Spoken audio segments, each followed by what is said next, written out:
Thank you very much. I'm indeed very happy to be associated with the introductory program of this innovation-related, technology-related innovations, etc.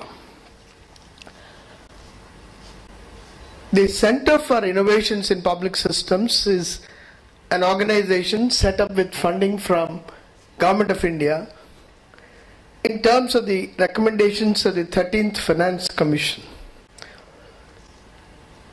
We have a mandate to identify, document and replicate innovations, best practices for enhancing service delivery in public systems and also ensure cost reduction.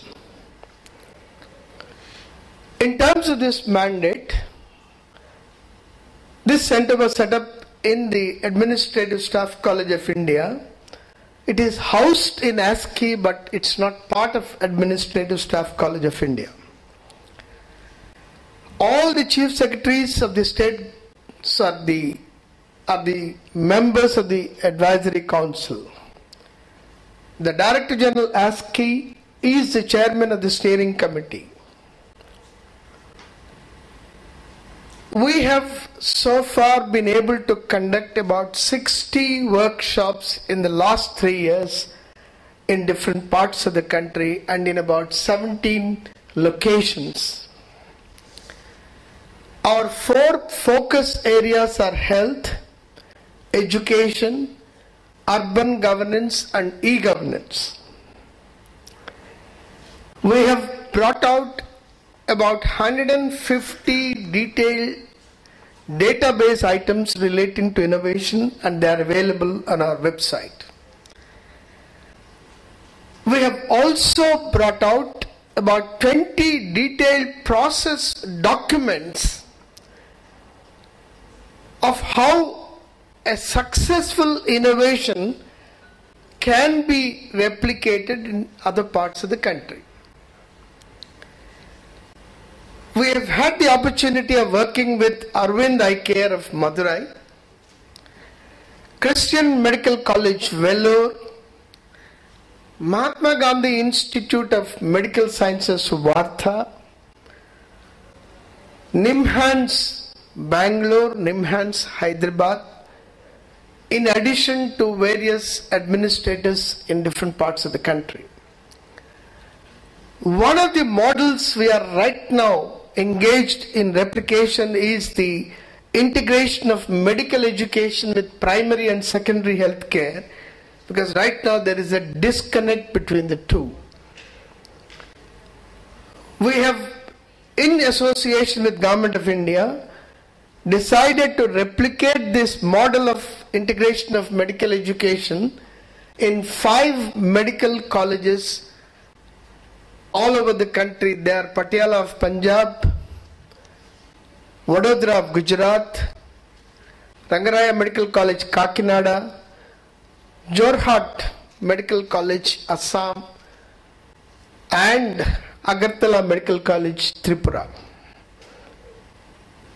The second model we are trying to replicate in association with public institutions is the Arvind Eye Care, where a very distinguished retired Director of Health Services by name Dr. Venkateswamy has established the Arvind Eye Care with 11 beds, and today they have at 6 different locations 2,000 beds, and what's more important, has been able to bring down the cost of providing eye care substantially. What used to be about 10,000 rupees for intraocular lenses, it has now come down to about 50 rupees per pair of intraocular lenses.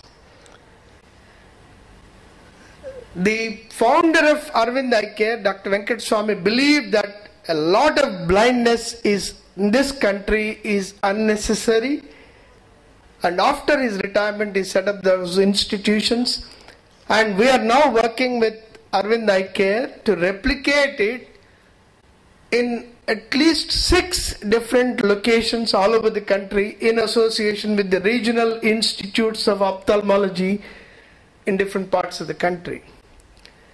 Arvind Eye Care is willing to provide the necessary assistance and make sure that a lot of blindness is eliminated, which is unnecessary. We are also in the process of replicating the biodigesters, a technology which is perfected by the DRDO and which provides a very effective solution for the problem of open defecation in different parts of the country. Lakshadweep today has a massive program of installation of about 12,000 biodigesters. I have had the opportunity of taking a high-level delegation headed by the Honorable Minister for Meghalaya Rural Development, Principal Secretary, to Lakshadweep to study. We have entered into an MOU with the government of Meghalaya. The other intervention we want to propagate is the 3-year Rural Medical Practitioners Program, which is successfully being implemented in Assam, where the 3.5-year rural medical practitioners are positioned at the sub-centers in Assam and are by law permitted to provide effective health care in identified procedures. They can also conduct deliveries. This significant legislative and administrative intervention in Assam has improved the institutional deliveries from a meager 300 and odd 3 years back to about 6,000 per year during the current year. The access of people to the sub-centers has substantially increased. The number of outpatients treated at the sub-centers in Assam today is more than 20 lakhs per year. Chhattisgarh also is trying to implement this. There are some problems. We want to replicate this in the entire country. We have got a detailed process document prepared and we have circulated. The point I'm wanting to submit to all of you is we have enormous opportunities of scaling up these practices thanks to technology, thanks to the National Optic Fiber Network, which is now getting rolled out in about 2.5 lakh gram panchayats all over the country.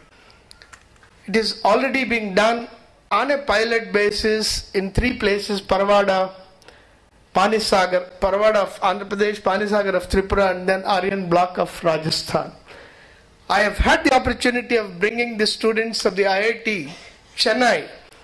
There is a Center for Social Innovation and Entrepreneurship Development at IIT Chennai.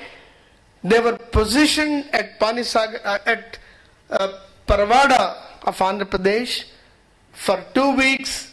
We are trying to develop a model of enhancing services belonging to various sectors in the wake of the rollout of the NOFN all over the country. So, ladies and gentlemen, there are enough opportunities for the social innovators. There are enormous possibilities being facilitated thanks to technology.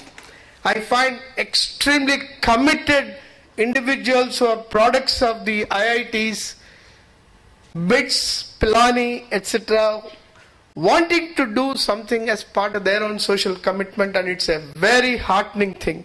Contrary to what appears in the newspapers on a day-to-day basis about the negative being blown up, there are a number of positive developments which are taking place in this country, and they need to be scaled up, they need to be replicated, they need to be institutionalized with the local bodies, with the local governments, local organizations. There has to be a greater mix between the CSIR laboratories and the academic institutions on the one hand and the administrative departments on the other, because I find that these linkages need to be strengthened. CIPS is here to facilitate that. I am very happy that Mr. Sanjay has been instrumental in bringing all of us together thanks to his extremely diligent, determined and persuasive efforts. We are all here. CIPS is part of the whole process of scaling up. I also find a number of reputed institutions with whom we have been working, like the Ramji Foundation. I have had the opportunity of seeing the participants from that institution trying to scale up the science teaching. Science is also being taught through music in some of the locations in Chennai. I think these are all very exciting measures.